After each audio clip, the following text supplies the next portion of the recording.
제일 기존 날입니다. 오늘 소개할 책은 꽃과 나무의 마음으로 읽어내는 관계의 소리, 바람에 흔들리게 창문을 열어주세요. 지은이는 김지연, 발행은 북수고입니다. 우리는 살아가면서 사람과의 관계 없이 살 수는 없습니다. 하지만 그 관계라는 것은 생각보다 힘들 때가 많아요. 갈등이 생기고 오해를 만들기도 하면서 힘들어 합니다. 저자는 자신의 내적 갈등이 생길 때 식물을 보며 해답을 찾았다고 하는데요.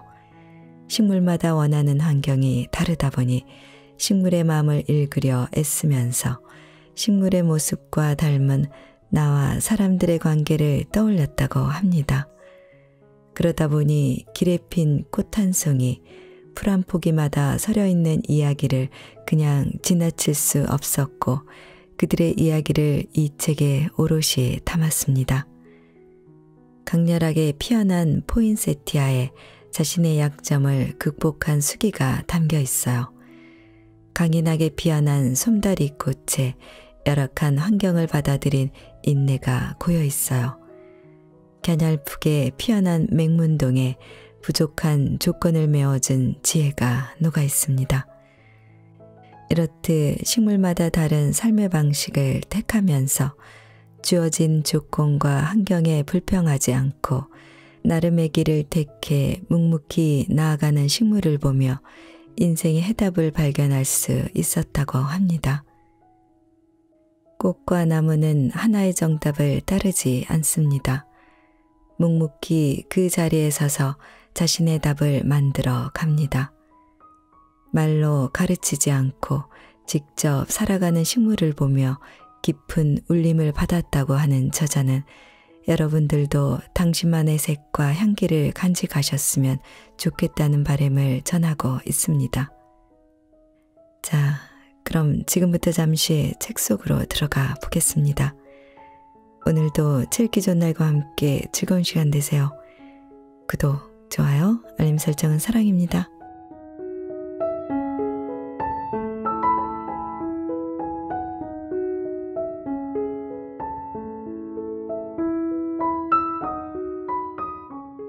창문을 열어주세요. 바람에 흔들리게요. 고등학생 때 친구들을 보면 화장실에 갈 때도 꼭 2명씩 붙어 다니곤 했다. 그중 한 명이야 생리적 현상의 부름을 받은 것이겠지만 다른 한 명마저 그 부름을 동시에 받은 걸까? 지나니까 생리현상의 사이클도 같을 수 있다고. 설마. 아니나 다를까 화장실에서 보는 그들은 한 명은 거울을 보며 또 다른 한 명은 기다리고 있다. 화장실에 들어갔던 친구가 나오자마자 밖에서 기다렸던 친구는 팔짱을 끼고 화장실을 나갔다. 쉬는 시간이 되면 내 친구도 나한테로 와서 같이 화장실 안 갈래? 라고 묻곤 했다. 같이 가려면 갈 수 있었지만 난 굳이 응, 아까 갔다 왔어 라고 거리를 두었다. 그게 무슨 대단한 의미가 있다고 그랬는지 지금 생각하면 내 태도가 우습다. 불면증이 있는 나는 라벤더, 캐모마일 차 등이 불면증에 좋다는 이유를 듣고 허브티를 즐겨 마시곤 한다. 자기 전에 진하게 우린 캐모마일 한 잔은 확실히 숙면에 도움이 됐다. 어느 날 허브를 키우면서 그 잎을 우려 마시면 좋겠다는 생각이 들었다. 꽃시장에서 캐모마일은 구할 수 없었고 라벤더는 흔하게 볼 수 있었다. 한아름한 꽃 라벤더를 베란다에 놓고 호시탐탐 잡아 마실 생각에 사로잡혀 있었다. 그쯤 식물 키우기에 숙련된 때라 물도 겉흙을 만져보고 가늠하며 줬다. 햇볕도 적당했다. 그런데 비실비실 말라가더니 급기야 시골 폐가에 핀 거미줄처럼 죽어버렸다. 그 모습이 너무 비극적이라 그 이후에 허브류는 일체 사지 않았다. 한참 지난 뒤 친구 집들이에 초대받아 갔다. 워낙 살림을 잘하는 친구라 집안 곳곳을 둘러볼 때마다 감탄이 나왔다. 화장실 수건의 보송한 촉감, 부엌 천장벽에 설치된 오픈 수납 공간, 그곳에 빼곡한 각종 양념들, 차들을 보고 감탄했다. 마사 스튜어트가 봐도 사진을 찍어둘 것 같았다. 눈길이 마지막에 닿은 곳은 발코니. 발코니 가득 각종 허브가 향기롭게 자라고 있었다. 아니, 어떻게 이렇게 잘 키웠어? 내 라벤더는 다 죽었는데 그것도 너무 처참한 모습으로. 너 라벤더 키울 때 베란다 창문 안 열어놓은 거 아냐? 지난번 너네 집 갔을 때도 닫혀 있던데. 그게 왜? 허브는 환기가 제일 중요해. 환기시키면서 바람을 맞아줘야 얘들은 잘 살아. 어머나, 물도 아니고 햇볕도 아니고 바람. 바람도 식물 키우기에 요소였단 말이야. 그러고 보면 난 거실 쪽 창문보다는 부엌 쪽 창문을 더 자주 열고 환기시킨다. 부엌 쪽 창문은 아파트 정원이 있는 쪽이라 열면 공기가 좋아지는 반면 거실 쪽 창문을 열면 도로의 차에서 올라오는 공해가 있을 것 같아서였다. 그거였구나, 바람. 바람을 맞고 싶었구나. 결국 라벤더가 병사가 아닌 지식사로 떠났단 말인가. 우리 집에 속해 있지만 바깥바람과도 놀고 싶었던 거구나. 내 집에 들어온 내 식물이라고 창문을 닫아놓고 넌 우리 집 공기만 마셔라고 한 내 행동은 지극히 이기적이었다. 라벤더는 우리 집 공기 이외에도 바깥 공기도 마시고 싶고 바깥바람에 산들산들 춤도 추고 싶었던 것이다. 내 인생의 집에서 나에게 닫힌 창문은 무엇이었으며 언제 문이 닫혔다가 언제 열렸었나. 생각해보면 가족과 갈등이 있을 때는 창문이 닫혀 있을 때였다. 남편과 결혼 뒤 아이 낳고 직장 다니며 이 집안의 주요 구성원이었지만 여전히 나는 나일 뿐이었는데 나 자체보다는 부부로 살아갈 일이 더 많았다. 부부라는 공동체로 의견일치를 봐야만 하는 순간들은 밀려왔다. 거주지 선택, 자녀 계획에서 합의라는 결론에 이르기 위해 반대 의사를 동의로 굽혀야 할 일이 많았다. 하나가 아닌 둘인데 하나로 합쳐져야 하는 지나친 결속감에 거부감이 들었다. 내 편이고 내 편이지. 내가 아니고 내가 아닌데 화장실을 같이 가는 여고생처럼 그렇게 움직였다. 내가 이상하다고 여겼던 모습이 내 모습이 되어 있었다. 이래서 섣부르게 판단하면 안 되는 모양이다. 내가 너로 옮겨가 뭉쳐진 데 대한 억울함, 표면적인 동의 안에 구겨져 들어간 나의 반대 의사는 늘 남편에 대한 기대감과 보상 심리를 눕혀놨고 제대로 된 심리 보상을 받지 못한 나는 조금씩 삐뚤어져 갔다. 창문이 닫힌 베란다에서 시름시름 앓으며 시들어가는 라벤더 같았다.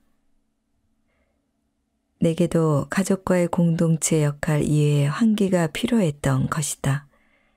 우리 가족 안에서 서로 마시는 공기 말고 다른 공기가 필요했다.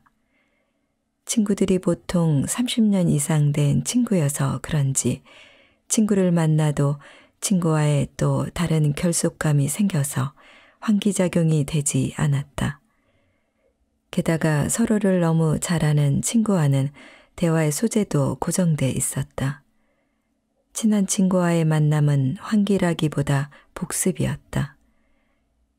결혼 뒤에 직장을 10년 넘게 다녔지만 일은 생계를 위한 수단일 때가 많았다.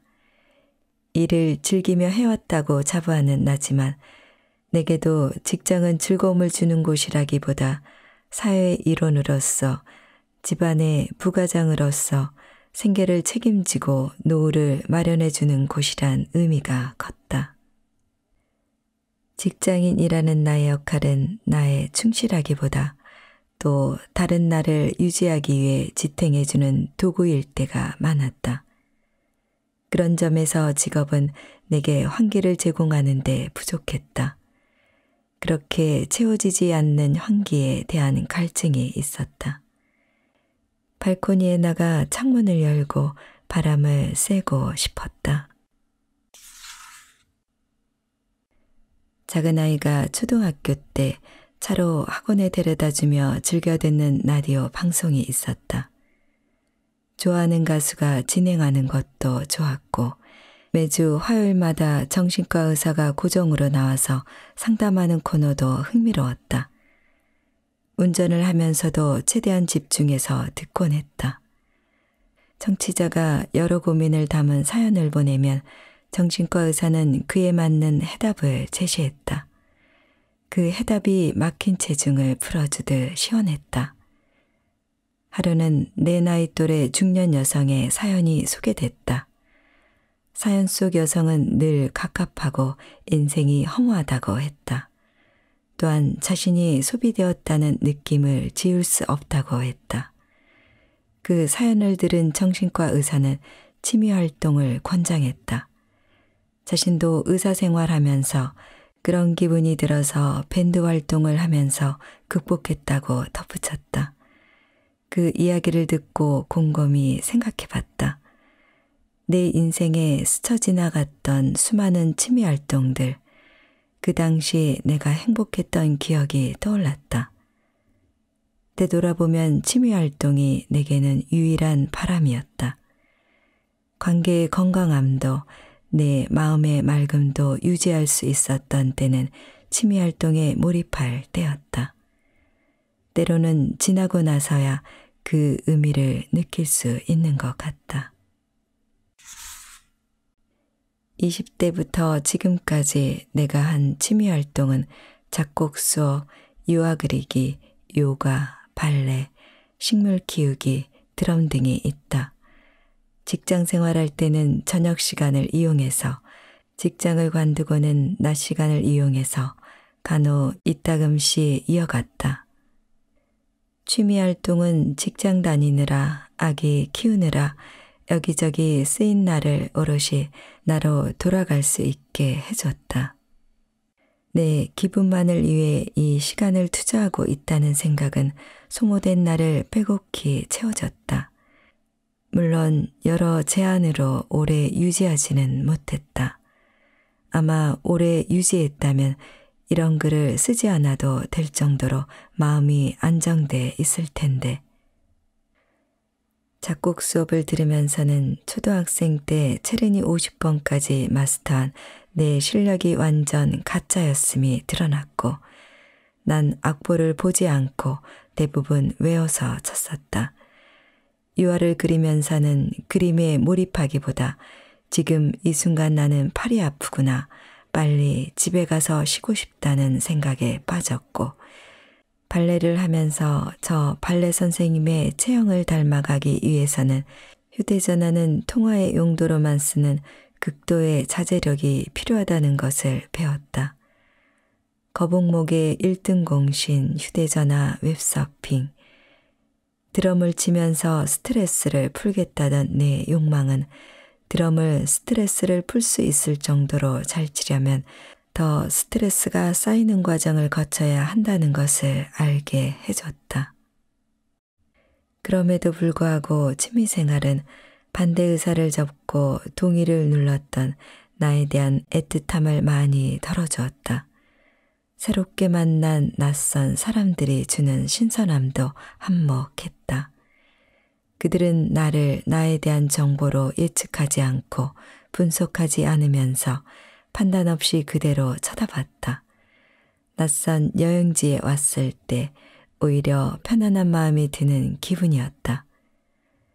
나의 일상을 자로재며 생산성을 따지지 않아도 됐다. 나에게 의무의 완성도를 묻지도 않았다. 신선한 바람이었다. 내 집안의 공기만 마시던 나를 끄집어내서 창문이 열린 발코니 앞으로 데려다 줬다. 발코니로 들어온 공기는 유독 달랐다. 물론 남편의 취미생활도 적극 지지하고 있다. 이런 시간의 축적은 노후 대비의 일환이기도 하다.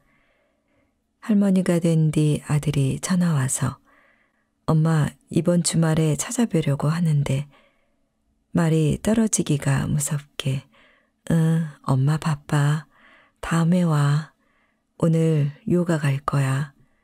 이런 할머니가 되고 싶다. 오늘도 난 창문을 열고 환기를 시킨다.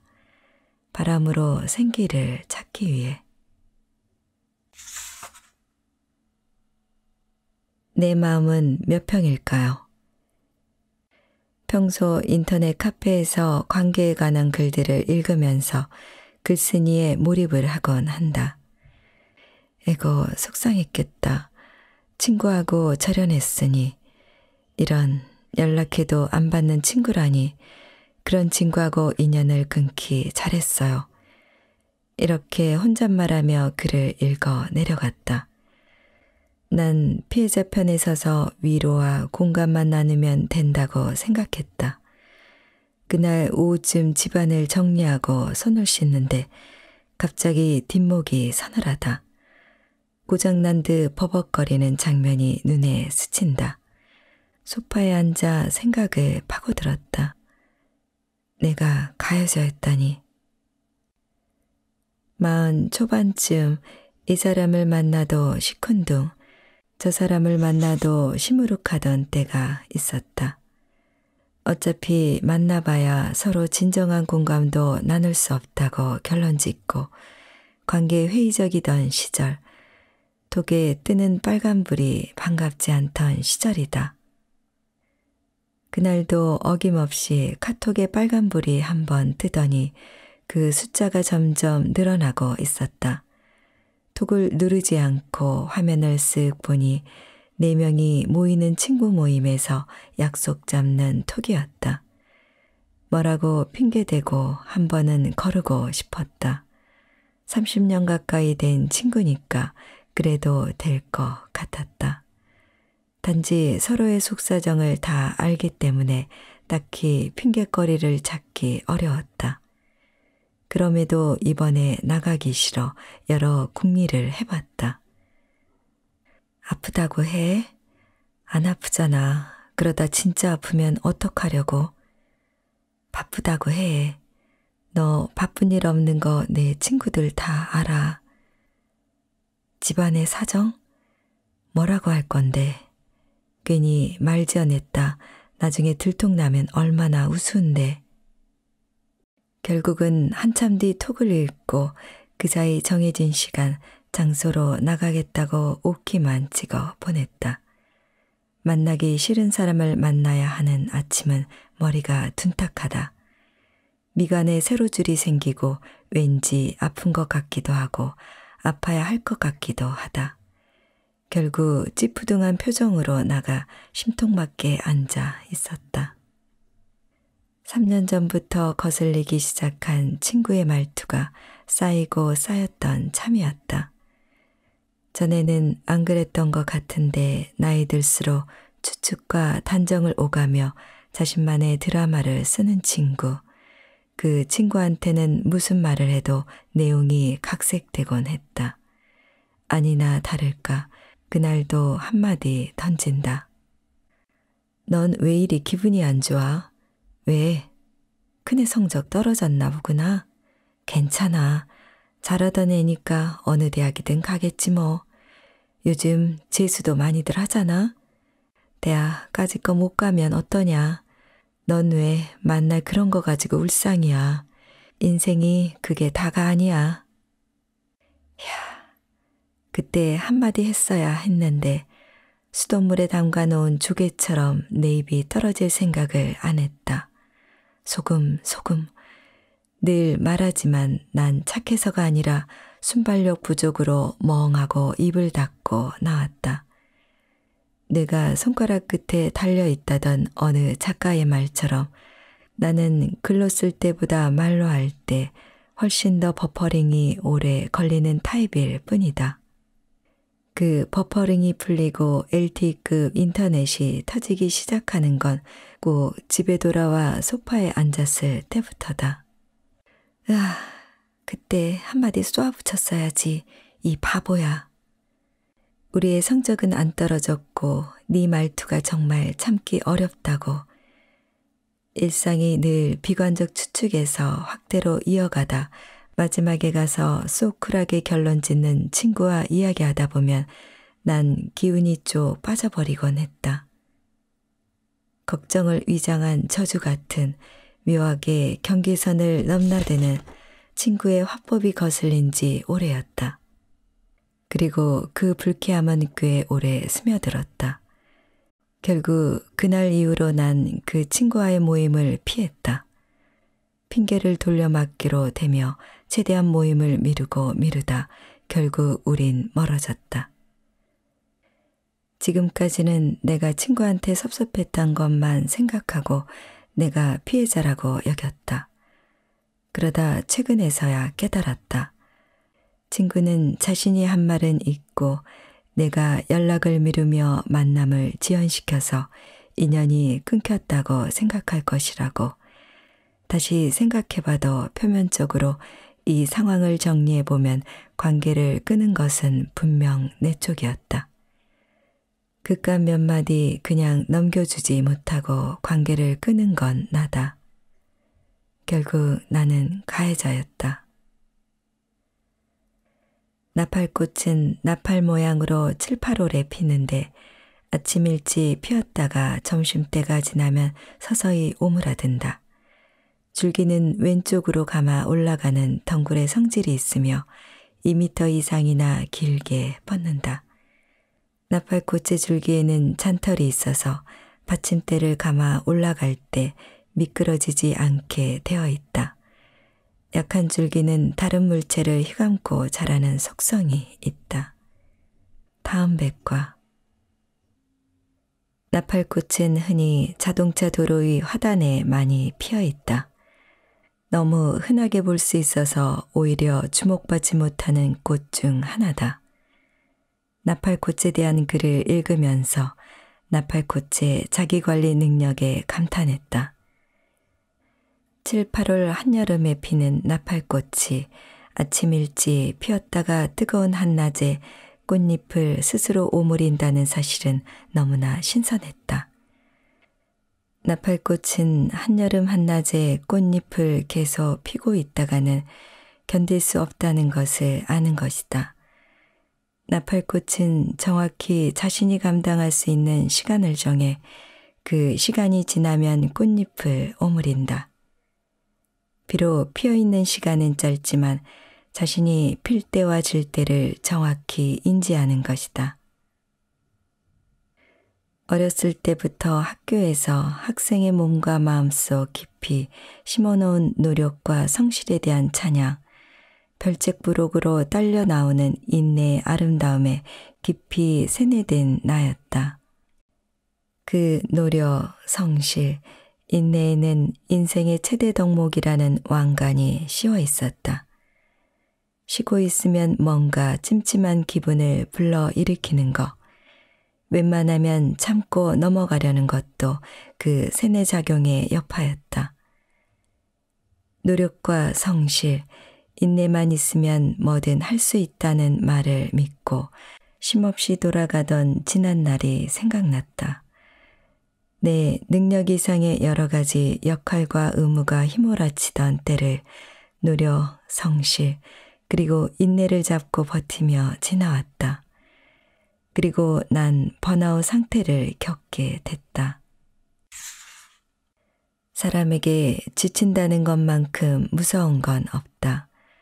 어쩌면 지친다는 것은 나 자신을 내 목표의 도구로 삼았기 때문일 수도 있다.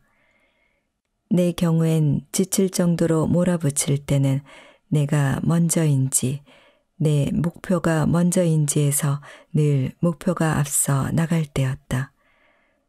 그렇게 달리고 나면 나는 조금씩 나 자신이 달아 없어진 느낌이었다.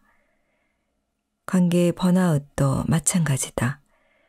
관계에 있어서도 나보다 타인에게 보이는 나를 더 의식했을 때 관계의 번아웃이 왔다. 내가 친구와의 관계를 끄는 것도 나보다 친구가 보는 나에 더 매몰돼 너무 오랫동안 참았기 때문이었다. 내 마음의 평수는 5평인데 난 멋있어 보이려고 51평짜리 아파트인 척하고 살았다. 그 결과 5평 아파트와 51평의 아파트 차익만큼 인내심을 대출받아야 했고 인내심 대출을 받다 파산해 버렸던 것이다. 때로는 친구한테 아까 그 말을 듣고 마음이 좀 안 좋네. 응? 난 그런 뜻으로 말한 게 아니었는데 잘못한 것 같아. 다음부터는 그렇게 말하지 않았으면 좋겠어 라고 했어야 했다. 그렇게 내 인내심을 재충전하면서 나를 보호했어야 했다. 나를 보호했다면 관계의 번아웃도 예방할 수 있었을 것이다. 식물은 연약하다. 그럼에도 끊임없이 자신을 지키기 위해 노력한다. 자신만의 생체 시계를 만들어 가장 최적화된 환경에서 자신이 살아가게 한다. 자신을 사랑하는 마음을 생활화하는 것이다. 이렇게 자신을 보호하며 살아내는 식물을 보고 나 자신을 반성한다. 그동안 보이는 나와 나의 목표, 역할 내에 나에 갇혀 인내심을 대출에 쓰고 살았다. 그 결과 결국 나에게도 상대방에게도 좋지 않았다. 내 인내심의 생체 시계를 만드는 거, 살아가면서 필요한 과정인 듯하다. 주목받지 않아도 괜찮아요. 근사하지 않아도 괜찮아요. 40대에 들어서자마자 직장을 간두었다. 처음엔 버릴까 말까 하던 물건들을 다 내다버린 느낌이었다. 넓고 안락해진 거실에 앉아 이런 게 미니멀리즘이지 하며 흐뭇해했다. 다음엔 그 내다버린 물건들이 자꾸 생각났다. 그 검은 정장은 주문 갈 때 입게 놔둘 걸 그랬나. 그 가방이 얼마짜린데 갖다 버린 거지. 다시 가져올까? 아이, 어떻게 재활용품을 다시 뒤져. 그 다음엔 버린 물건들을 다시 사기엔 비용과 시간이 만만치 않게 든다는 걸 깨달았다. 후회도 했다가 애써 후회를 외면도 했다가 넓어진 거실을 만끽도 했다. 아무래도 버린 옷과 가방을 다시 사기엔 부담스러웠다. 그쯤 친정가족 모임에 가면 언니도 오빠도 올케 언니도 형부도 다들 한창 잘 나가는 이야기로 꽃을 피웠다. 이번에 승진했다며 축하해. 이번에 다른 대학으로 옮긴 거 축하해. 다들 돌아가며 축하 안부를 전하다가 나를 보고는 땡땡이는 여전히 공부 잘하지? 하고 예의상 초점을 빗나가 죽어냈다. 갑자기 화제의 중심이 된 아이는 둥그레진 눈으로 나를 쳐다볼 뿐이었다. 그런 모임을 마치고 나면 뜬금없게도 초등학교 교실에 앉아있는 내가 떠오른다. 초등학교 1학년 아이들이 줄 맞춰 서 있는 입학시, 다들 이름표를 받아든다. 이름표를 가슴에 달고 서로 쳐다본다. 친구가 이름표를 보고 내 이름을 불러주길 바란다. 어느 날부터인가 이름표를 보지 않고도 내 이름을 불러주는 친구를 보면 안심이 되면서 그 친구 이름은 더 잘 외우려고 애썼다. 그러던 어느 날 상상 속 초등학교 교실에 갑자기 불이 꺼진다. 난 교실에 들어왔는데 교탁 앞에 내 이름표만 없다. 내 가슴에만 이름표가 안 붙어 있으니까 아이들은 나를 보고 못 본 척 지나친다. 내 이름 석자 땡땡땡이 아닌 땡땡땡에서 땡땡땡을 하는 땡땡땡입니다 라고 말할 수 있는 사회적인 소속의 이름표가 없어진 느낌. 아무리 내 일상을 잘 갖고 나가도 그 느낌을 쉽게 지워버릴 수 없었다. 그 텅 빈 느낌을 누구와도 나눌 수 없었다. 내가 생각해도 내 고민은 어디 내놓기 하찮고 설득력이 없었다. 직장으로 인한 소속감은 없지만 난 남편과 두 아이가 있었고 누가 뭐래도 그 이름표를 자발적으로 가슴에서 떼어낸 건 나 자신이었기 때문이다. 세상에 얼마나 우스운가. 고민이 하찮아 부끄럽다니. 누가 들으면 얼마나 재수없을 일인가. 달리 다른 적절한 표현을 찾지 못했다. 그야말로 복에 겨운 이야기라고 할 게 뻔했다. 다행히 쉽게 납득하지 못할 만한 고민을 짊어지고 사는 사람은 괴로운 데다 외롭기까지 하다. 가을이 시작되는 어느 날 오후 무기력하게 있다가 더 이상은 안 될 것 같아서 동네 뒷산에 올랐다. 나지막한 길이라 부담이 없어서 가끔 들르곤 했다. 어딘가에도 털어놓을 수 없어 안으로 깊숙이 어둑해지던 날. 산골짜기에 수줍게 피어있는 들꽃을 만났다. 들꽃의 줄기는 여리다. 주변에 풀인지 잡초인지 들꽃 줄기인지 구별하기가 쉽지 않다. 잡초 사이에 자신의 줄기가 묻혀 있는지도 몰랐던 들꽃이 빼꼼히 고개를 내밀고 말했다. 여기 나도 있어요. 코가 시큰해져서 들꽃에게 말했다. 거기에 내가 있는 것을 몰랐어. 미안해. 그런데 들꽃은 개의치 않았다. 처음부터 알아주길 바라지 않고 피어 있었다. 들꽃은 나가 아닌 우리로 산골짜기 일부인 채 버무려져 있었다. 더할 나위 없이 행복해 보였다. 나 자신에 대한 생각만으로 똘똘 뭉쳐 있어 갑갑했던 난 산과 하나가 된 들꽃을 보고 나서 이름을 몰라줘서 미안해. 이름이 뭐니? 물었다. 내 손은 휴대전화의 꽃 이름을 검색하려고 했다. 그날따라 산속이라 그런지 휴대전화 인터넷이 잘 연결되지 않았다. 그때 들려왔다. 내 이름 몰라도 돼. 내가 날 보고 받은 느낌이 바로 내 이름이야. 이름을 몰라도 돼. 이름을 몰라도 돼. 이름표를 안 달아도 돼. 이름표를 안 달아도 돼. 나의 괴로움은 이름표로 나를 드러내려고 했기 때문이었다. 사실 이름표가 나를 나타낼 수는 없는데 말이다. 마음속이 너무 나로 가득 차 있어서 버거울수록 허전했던 날, 들꽃은 내게 다가와 말해줬다. 나는 그냥 이대로 행복해 라고.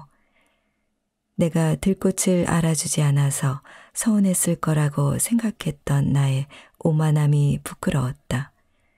들꽃은 굳이 타인이 알아주지 않아도 자신의 존재만으로도 주변 환경과 어우러져 충만한 삶을 살고 있었다. 들꽃은 장미처럼 가시를 돋아 장미야, 만날 널 걸고 넘어져 미안하다. 딱히 너한테 나쁜 감정은 없는데 왜 이러는지. 자신을 보호하지 않는다. 그냥 자신의 경계를 허물고 살아간다. 장미에 시들어가는 모습을 보면 꽃잎이 아프면서 나라는 존재가 사라지는 것 같아 서글프다.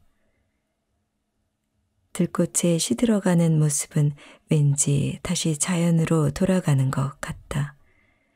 꽃잎이 타들어가지도 않고 한 잎 한 잎 떨어져 조용히 사라진다. 들꽃은 꽃망울도 작아 화려하지 않다. 무대 위에 스포트라이트를 받는 주연보다는 조연에 가깝다. 아니 어찌 보면 무대 배경에 어울리는지도 모른다. 그럼에도 제자리에서 행복해한다. 들꽃은 보이는 나를 내려놓고 세상을 보는 나로 자리 잡고 있었다. 그 자리에서 자신을 드러내지 않고 나를 바람, 나무, 돌과 같이 우리로 버무리며 들판을, 바위를, 하늘을 보며 행복해한다. 어쩌면 20, 30대가 주목받던 장미꽃 시대였다면 점점 나이 들어가며 나의 위치는 저 들꽃이 되어야 하는 게 아닌가 싶다. 이제는 들꽃이 되어 나무와 바위와 들판과 함께 바람을 맞고 싶다.